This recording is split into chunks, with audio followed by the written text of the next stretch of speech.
Come one, come all. Today I want to teach you about the tech tool called NASA's Climate Kids. My name is Kelsey Bourne and I am a K-5 educator here in Georgia, and I'm going to talk to you about how this app can help support your teaching. So to get to the website, you would just go to climatekids.nasa.gov. This is a government website and it is run by NASA. I'm going to click the website just so you can see what it looks like when you visit. Everything is pretty much click to read or click to learn. So this is great for our students on tablets or on their computers. And I want to first talk to you about how Climate Kids can be used in the K-5 classroom. So there are a lot of resources on this website and I will go through each one. So the first are the videos.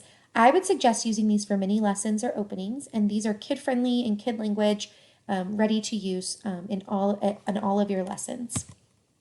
There are also green careers that are listed on the website that are click to read that students can learn more about. These can connect to STEM careers. It can also connect to IB World Connections, helping our learners be global. There is an activities button where there are tons of summative assessments you can use. And by summative, I don't mean A, B, C, D answers, but more of those reflective and project-based learning tasks. And then, of course, games. They boost student engagement. So there are a couple games available here where students can test their knowledge. So what expertise could this app bring to your classroom? Well, first of all, it's going to help you bring about and help your students answer these big questions about climate change. Maybe the questions that they would answer around the dinner table with their family, or those people in their family who might be a little hesitant about this word or this phrase climate change. Their students are going to become experts in weather and climate and the difference between the two.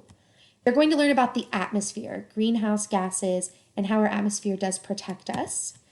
They're going to learn about water and how water is a huge part of climate change and our heating and cooling systems here on Earth.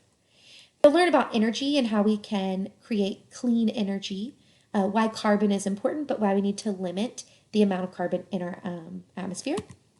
And then finally, they're going to learn about plants and animals and how climate change impacts the ecosystems, which is probably the biggest and most effective way for our students to connect to this topic, is how does it impact them. The cost for Climate Kids is free, so that right there should sell you.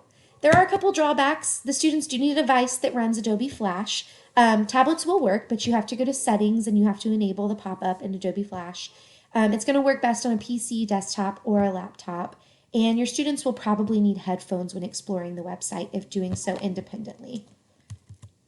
So my final thoughts are that it's free. It has videos for instruction and mini lessons. There are hands-on labs to do in class. There are educational games. There are simulations that are animated, and the site offers exploration into green careers. I hope that this app is helpful for you, and good luck.